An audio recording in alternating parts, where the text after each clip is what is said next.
So yesterday night, which is also known as last night, depending on where you live, I just grabbed my new Sire.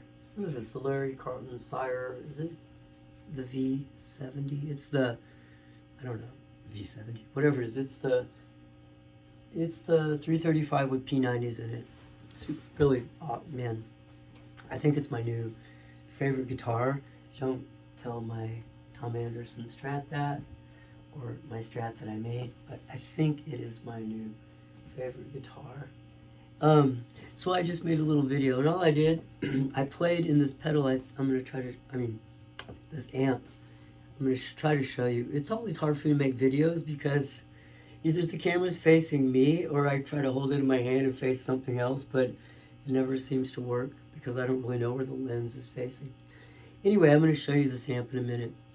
But it was so much fun, right? And I just picked it up and started jamming, basically, which is what I used to always love the most when I was like a teenager, before looper pedals existed, or before you could play along with it, backing tracks. I mean, you'd have to put on a vinyl record and try to figure out the parts if you wanted to play along with something, which I was always really bad at. So I'm going to do it today, but I'm going to do it with the other Sire I just got, which is the, I don't know, what is it, the T7 or something. It's the Telly. It's like there's two versions of the Telly, and this is more the upper scale, or the up shelf, top shelf. I never owned a Telly in my whole life. I never played a Telly in my whole life, or a 335. I have played a real 335, a vintage one that I almost kept, but that's a long story. Anyway, I'm going to play it again today. Same thing, I'm just going to jam out on chords and make stuff up. And what's really cool, maybe, is what I'm about to show you. So when I was I don't know, 23, I was in a band in Santa Cruz, California. And I used to, it was like a college band, and we played at Banana Joe's at UC Santa Cruz and played at parties and stuff like that. But, I was young then, and I always turned all my amps up, everything to 10. I just thought that's how you're supposed to do it when I grew up. I didn't understand you're actually supposed to adjust the mid and I was just like, oh yeah, everything goes as far to the right as it'll go. And you play like that, and you get feedback, and then eventually smoke will come out of your amp, and you'll blow something up, and then you'll go rent one from someplace in Santa Cruz and blow that one up too, which is what I used to do. And I had a reputation with the places that would rent out gear, like, don't rent to that guy because he'll blow it up. So anyway, I needed an amp, and the bass player from the band I was in, and I went to some guitar shop. I just remember it was like across the river on the other side of the San Lorenzo River. And we went in, I don't remember what shop it was. And I brought my Strat with me, my 73 Strat, to test out amps. And there was this amp, right? And I'd never seen it before. And it had like this walnut cabinet. I think it might be Bobinga actually, but it may be walnut. And this wicker grill. And it had all these knobs. So I played like a Fender Deluxe Reverb, which only has a few knobs. And I also had this Ibanez solid state amp I got in Japan when I was in the Marines, which I really loved, actually. I didn't know the difference between tube and solid state, maybe. There was no internet then. It was just an amp, you play it really loud. It had it had a parametric EQ on it, which I thought was crazy cool. You could make it sound like, I could make that amp sound like Keith Richards, the solo for Sympathy for the Devil, how like kind of trebly and squawky it is. You could do that with a parametric EQ. Anyway, this amp, it was really small, basically, and it just looked amazing, right? It had all these knobs, and every one of them you could pull to do something different. It was crazy. And so I plugged my Strat into it, and I played it. And then, oh yeah, and it had this like built-in graphic EQ. Absolutely crazy. And I think it was around $300, $400, something that for me at the time was insane amount of money. Silly me, if I'd only known. Anyway, I played it, right? And it was insane. And I told everybody to go outside, including the owners, everybody. I said, I'm going to turn this up, because that's how I played, right? Everything all the way up. So everybody go outside. It turns out it was like a 100-watt amp, or I don't know, 100-watt, 90-watt, whatever they are. A lot of watts. And so everybody went outside, right? And I cranked everything up and stood in front of it and played. And it actually made me feel like I was going to puke, because it was just hitting me so hard in my gut. And it was insane. And it was just so loud, like my ears were bleeding. It was amazing. But I didn't buy it for one reason only, because I would have found a way to get the money. I would have sold a bunch of stuff, a kidney maybe. Because my single coil Strat pickups were just doing this horrible screeching 60 cycle hum. And I didn't realize it at the time, or maybe I did, but I don't think I did. It was like all the fluorescent lighting in this cheap building where the guitar shop was. So that one thing is the reason I didn't buy it. But I never forgot it, right? That's 23. I was 23. Now I'm 62. I never forgot it. It was like, the girl that your childhood sweetheart that you should have married, like, Lisa Vaughn, if you're ever out there. That was the girl I should have married, who wanted to marry me, and I didn't, because I was too young to get married. And a couple other girls too, maybe along the way when I was too young to get married. But then you never forget for the rest of your life, I should have married that girl. What was I thinking? It was like that with the amp. Only, unlike a girl, no offense, Lisa Vaughn, or even Parmesan, I couldn't get over the amp. I just couldn't get over the amp. Like, it haunted me. And I could remember it. I could remember just what it looked like. And I knew it was a Mesa Boogie, but I didn't know which Mesa Boogie it was or anything like that. I just knew it was a Mesa Boogie. Anyway, not that long ago, I was in a guitar shop in Corvallis. Cool guitar shop. I think it's called Big Frog Music, where they were setting up one of my guitars, that one I suppose. That's before I met Sport Thompson. So anyway, when I went to pick up the guitar, I saw this amp, and it was this, he's like, you want to test your guitar and see how it plays? And I was like, yeah. So I saw this amp, which was exactly the same amp as in 1984. Only now it's 2023. And it was there. That was it. So I played it, and I was like, oh my God. And I kind of told him the story, except a lot more briefly than I'm telling you. And I was like, how much is it? And he told me, and I was like, oh, I could never afford that. He's like, dude, that's less than half of what they're going for on Reverb. And I was like, no, you're just saying that. And he's like, no, look. And we looked, and it was like significantly less than half of what they were going for on Reverb. And I was like, why so cheap? And he's like, because the owner that's selling it on consignment is like over 90 years old, and he's about to die, and he doesn't care. He just wants to sell it. And I was like, and Dimitri was with me, my son. He's like, Dad, if you don't buy it, you'll never forget that you didn't buy it. But if you buy it and you don't like it, you can sell it for a profit, because it's legitimately, you're buying it for a lot less than half of what you could sell it for, or the asking price, at least. And but no, I think we checked sold prices. So yeah, so I bought it, and I played it for a little while, and then I put, it comes with a real leather cover. I played it for a little while, and then I don't know, I put it away, and I never played it again, because I always play my Bluto tone, my Bluto drive. And I think, and rightfully so, I would say that, nothing could compare to a Bluto drive, which is a Dumble, and I guess you could say nothing could compare to a Dumble. Hence, nothing could compare to a Bluto drive. And I think that's true. I mean, the Bluto drive is 100 watts. What can you say? It's like a Dumble. Handmade by someone I know and who I really respect, and he's a great guy. But then last night, I'm rebuilding my pedal board, which I'm always doing and never finishing. And so my pedal board's out in the garage, because I literally, this time, I'm going to cut all the pedals, all the cables, and rewire it and finally do it. Which is what I said this morning too, and it's, 2:30, and I never did it. Anyway, so I had to play though, because I hadn't played in a couple of days. And so I was like, well, you know what, I'm going to plug into the Mesa Boogie. And I did, and I started playing it last night, and I was like, Oh, dude, this is amazing. So what it is, it's a Mark III Simul class Mesa Boogie, and it's pretty interesting. It's got two EL84s or EL34s, and then two, I guess they're, what would they be? Two EL34s maybe, the big ELs, and then two 6L6s. And you can either do it, and so simulclass, so you can do just the EL34s or 84s, or just the 6L6s, or all four. I do it all four. And I'm going to show it to you right now. And it's amazing, right?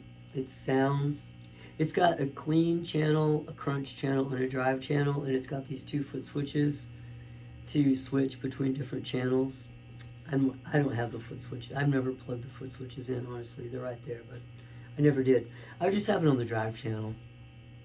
And you know what people say about, a lot of people buy Mesa Boogies, Mesa amps just for the clean channel, which is crazy because I've always known them just for the drive channel. But I have so many friends, country players, different kind of players that have Mesa Boogies only for the clean, because they're like, yeah, man, it's like a Fender twin reverb on steroids, you know, like a twin reverb, but so much better sounding. So yeah, I won't argue that, but that Mesa Boogies have this certain lead tone. Maybe some people don't like them, maybe some people do, but man, from the minute I heard it, I have loved them. And I used to have a Mesa Boogie Mark I reissue, which is actually a really vintage amp itself now. And it was awesome. It weighed like 65 pounds, and it was awesome. But the Mark III, I don't know. I mean, you know, if I had my way in the world, I, of course, would have a Mark II C+, but I don't. Anyway, let me show it to you. This is the reason I'm hesitating is because I know once I try to point it at that amp, you may not even be able to see it. But let's just try it, okay? Let's do this. So come with me. Look at, isn't that a cool ceiling? It came with the house. Can I just show you since we're here? Yeah, we might as well, right? So I got that photo of Jeff Beck right after he died, because Jeff Beck, and Jimmy, of course, and then prayer flags. Is that a weird angle for you to see? And then, whoa, guitars. And I gotta say, you know, I've never been a guitar collector, and I don't want to pretend to be one. I don't want to be one. But that was my number one, my Tom Anderson. I built that one with the Lindy Fralins. Man, that Sire, you cannot beat it. It was $700. That Sire Telly was like $600. They are insane. Okay, so let's just walk. You know, can you? So there's a. How does this? Are you? It's just weird how it works. Oh yeah. Oh, I see. It works. There's my altar, and there's that's a picture of me in a band. I'm the guy jumping up. Oh, should I? Oh yeah, we should do this, right? Yeah, I'm the guy jumping up. I'm gonna see the. No, let's don't worry about the altar. The altar has a bunch of stuff on it that I've had on my whole life, and then since we're at it, oh yeah, that is a Lego model of a Strat and a Princeton Reverb that Dimitri and Sophie gave me for Christmas, and we all built it together, which is amazing. And then can you see? I'll try to do this. Then some pedals, like I've been playing since 1973. So pedals, and then that's a great book, the Dave Funk's Tube Amp Workbook Basic Edition. Brandon Montgomery recommended that. Some more pedals. I can't really see anymore what you're seeing. I can't unless I stay. Okay, I'll try this. So, more pedals. I know they're laughing at me because I have too many pedals. But if you'd been collecting pedals your whole life, maybe you'd have a lot of pedals too. And then here is a painting. My friend made that painting of Jimi Hendrix. And then that's a photograph of Miles Davis in Nice that my friend gave me that he got from the actual photographer. Is it better if we do it this way? And then, I know, I'm sorry, more pedals. And here, laugh at me. I actually got the bad monkey. I have a bad monkey. I know. If you're current with the internet, you know why that's really funny. And then here is Coltrane. And James Morgan recording, I believe, Giant Steps. And then here, I mean, since we're at it, shoot, man, let's just do this. We're yeah, there's some more pedals. I love them. They're my pedals. I love them. You're probably getting dizzy. I'm getting dizzy. And then here's, so amps. This is a Mesa Boogie Mark 525 head. It belongs to my son Dimitri. I got it for him. This speaker cabinet is a Sir cabinet that goes to my Sir Badger. And then, why is it so weird? And then this is a 5E3 Tweed Deluxe, but it's a little dog made by Jim, whose name I can't think of right now because I'm trying too hard. And of course, this is the worst way to film anything. And of course, here is a Bluto Tone DK30, the Davy Knowles signature model. Just such a great, amazing work. Of course, and here we go, right? Here's the Bluto drive. I played Skyline with the loopulator and with the Bluto Tone cabinet, and that's got a Alnico Celestion 90-watt creamback. But here's what we were talking about. Okay, so here, come on, weird phone thing. Here it is. The thing is, I don't even know where that's where okay. I didn't know where the lens was. So there it is. Can you see it? It is a Mesa Boogie Mark III. And yeah, 1984 is the first time I ever saw it and played it and dreamed of it my whole life. And now I actually have it. I got it for $1,500, which is a lot to me. But this one, I mean, and it is like pristine. It is beyond mint. I even have the original paperwork that came with it, like every piece of original paperwork, including the Mesa Boogie magazine, everything that the guy got the day he bought it is in a binder. It's amazing. So I mean, this one would sell for plenty, but I don't really buy things to sell them. I buy them because I love them. Anyway, since we're still at it, there's my meditation cushion and my yoga mat, and I'm gonna stand up. My knees hurt. And here, let's come back to where we started. Okay, I'm gonna sit down. So we're gonna call that part. Well, should we call that part one? No, let's just call that not just part one. Let's just keep going. Okay, I'm gonna play now. So I'm gonna play into. I'm gonna play the telly, right? Does that sound cool? And let's play. I have no idea what's gonna come out. I'm gonna go back over here. So, my foot is on something. Let go. All right. Whoa, we should make it lower, right? Okay, is that? Because I want you to see the telly, not me.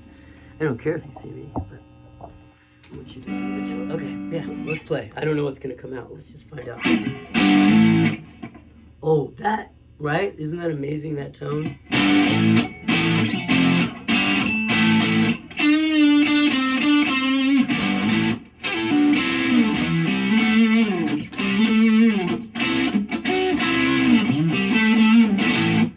Now, I could see that, I mean, maybe, depending on how you feel, could be considered a little bit strident. It's got the graphic EQ on with the V, which makes, cuts out all the mids.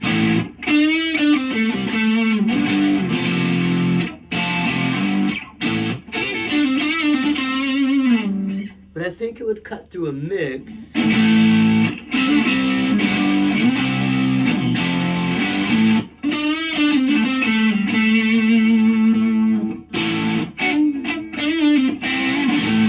The neck on these guitars are also different. It's hard for me to hit the strings on here till I play it for a while.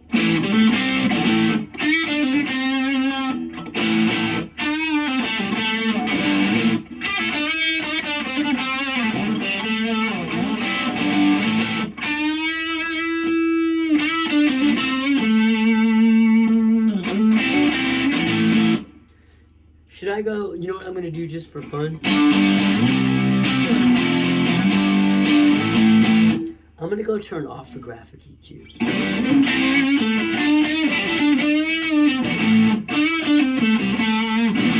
And then come back and we'll see how that sounds. Will you stay there? Just stay there. I'll be back. You don't try to follow me because I'll take the guitar with me. You wait there. I just had some coffee.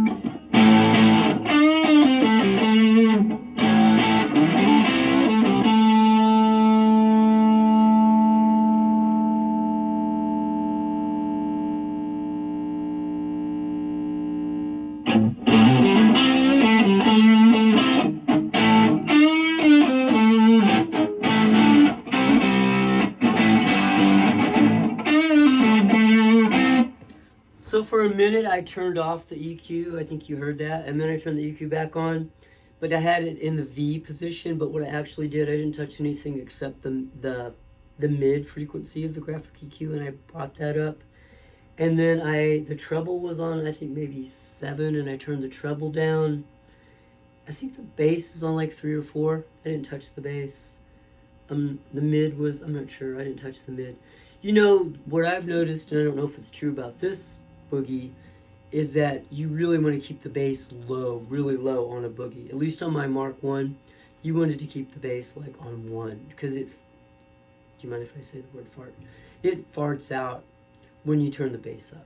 Also, this thing is, you know, like 100 watts, and so the volume is barely turned on. You don't really need to turn the volume on because it's loud. Okay, I'm just gonna mess around.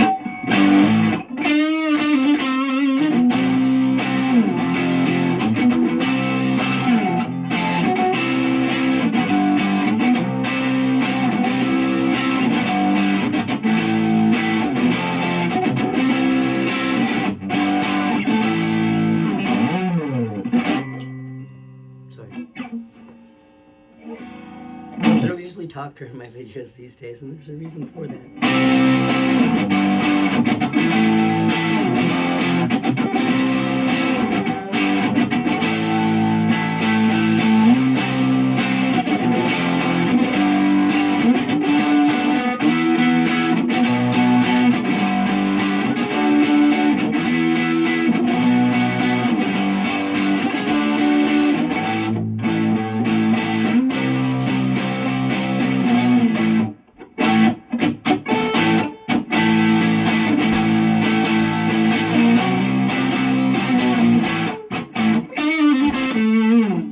You know what? I'm going to try a different pick. I'm using these, what are they? Gravity picks, which I really like, but first of all, I think that one's a little too small, and I'm going to do, you know, I haven't done this in a long time. I'm going to use a more flexible pick. I don't know why. When I used to play when I was a teenager, I used like the most flexible Jim Dunlop nylon picks I could get, because I could play a lot faster.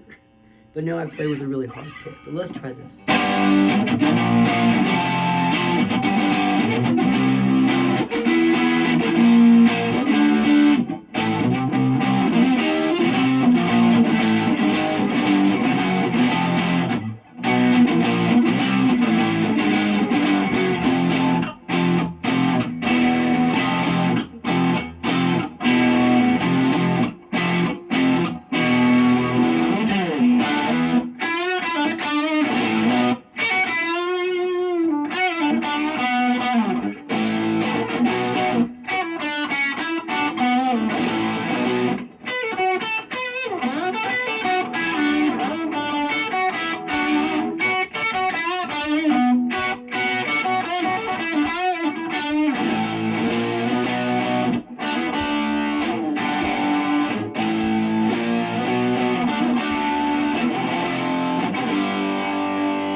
Check our decibels.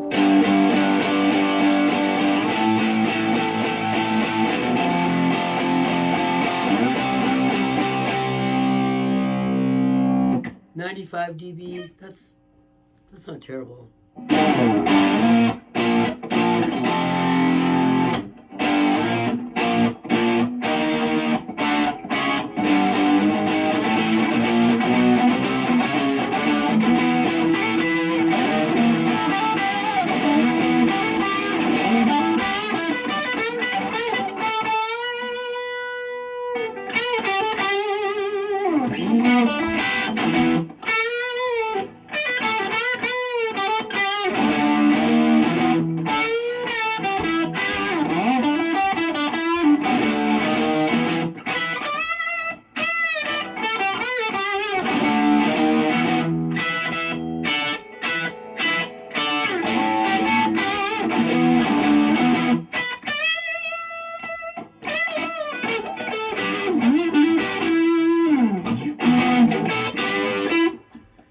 When I first met Eddie Berman, excuse me, I have a something.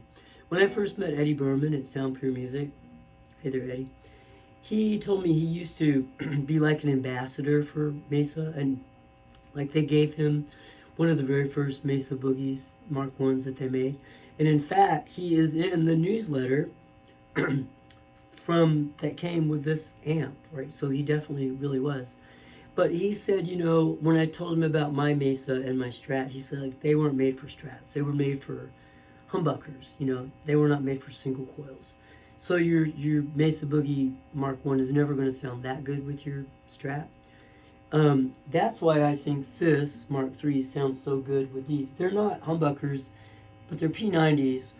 And of course, even the Tele pickups are hotter than the Strat pickups. I don't have anything with humbuckers. I never...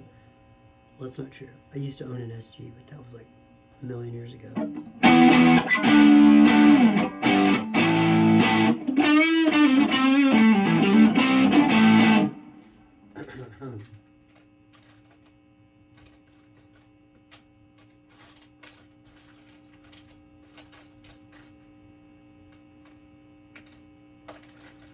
I'm just looking. Should we try this? Let's just see. That's interesting. Let's see.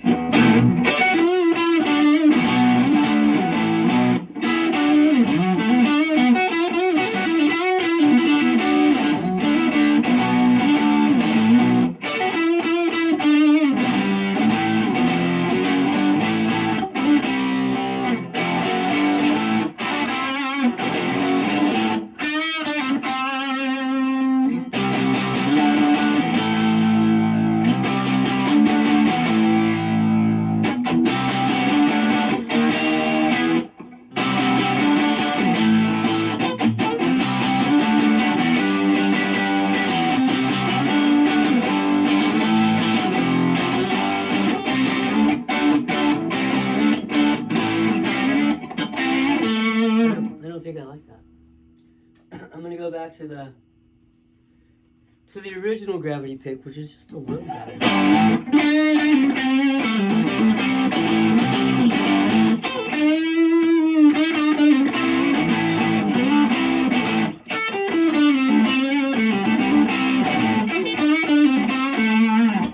Now, let's try something. First of all, to really dial that in, we need somebody over there dialing it in while I play. And dialing it into a bedroom is going to sound totally different than it would sound dialed into, you know, a band with a band on stage. So even in band practice or something. So yeah, I can't really dial it in while I'm sitting here playing, and I'm not going to go back and forth. But it has got, you know, 1, 2, 3, 4, 5, 6, 7. Is that right? 1, 2, 3, 4, 5, 6, 7 knobs. Every one of those knobs is a push-pull, so 2 functions. Then the graphic EQ. So that's like 14 different options plus a graphic EQ. So, or not. So that's 15 different options. So that was the Tele. Let's take the Tele. Let's put the Tele away. Let's do something. Let's try all 3. Whoa. Now let's try the... I know I did this last night. I played the 335, but let's try all 3, and then I'll do the Anderson. Unfortunately, this Strat with a Lindy Fralin noise canceling, split rails. I would love to do, but I broke a string and I have to change the string. Otherwise, I would do that too. So let's try this one now.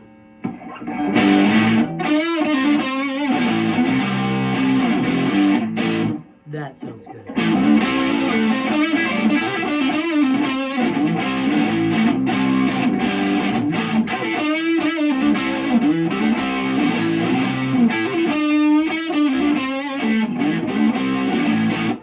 So I don't know how the telly came across on that cheap little phone mic. I should get a better mic. But to my ear right now, this thing sounds really good. And it actually, I like the action better, to be honest.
Let's try the Anderson Strat.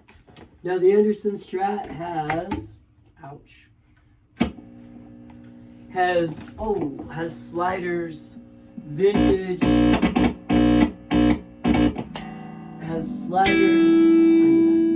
vintage pickups in it. So it has 57 hand wired pickups. Now let's see how a Strat sounds through that Mark III. Let's hope it's in tune because I do not have a tuner. I don't know where the tuner went. Oh yeah. Oh, not.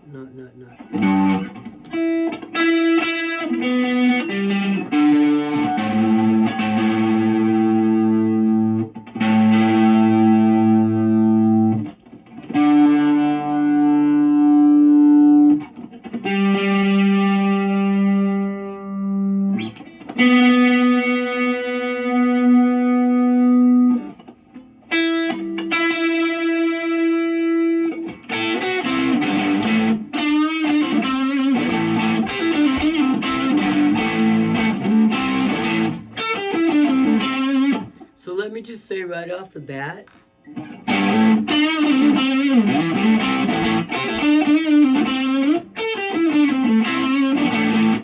that this neck is much smaller and the action is much lower than both of these two.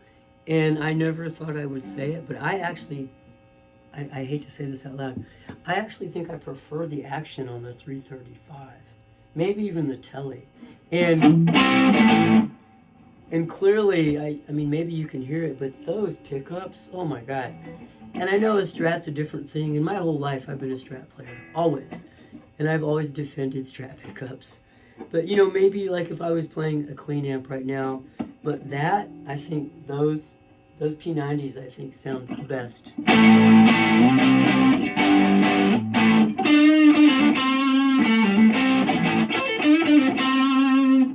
Here's the...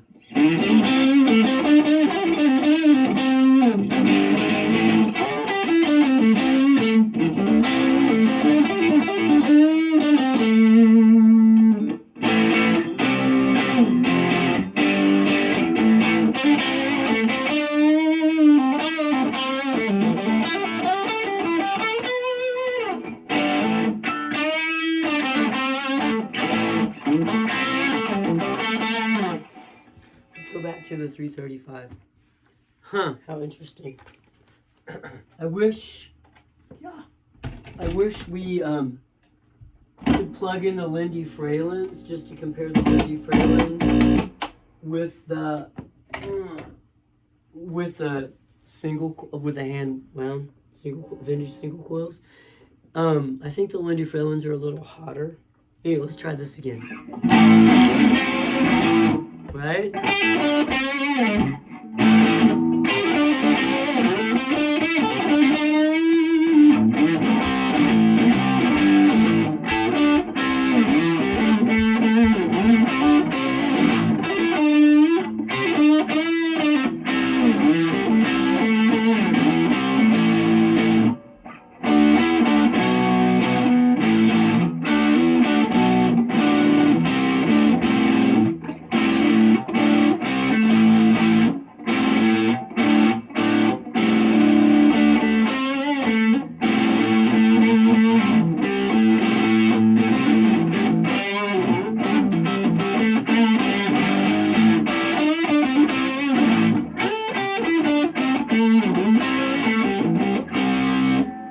I'm just trying to see how many minutes. Oh my god, 36 minutes. No one's gonna watch this video.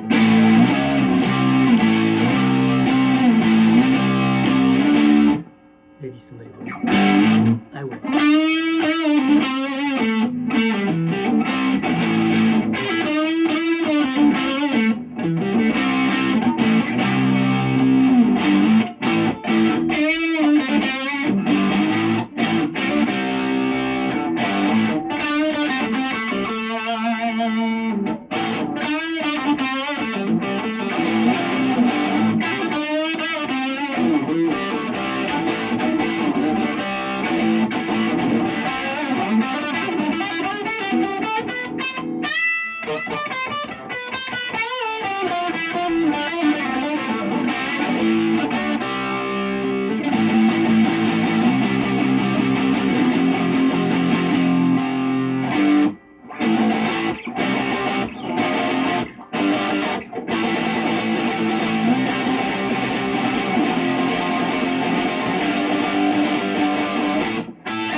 Okay, let's stop now. So that was that. That was way too long, over 40 minutes. No one will listen to this video, but or watch this video. I will though, because I mean, I like doing stuff like this. The crazy thing about that is probably in a band setting that would cut really nicely through the mix, I think.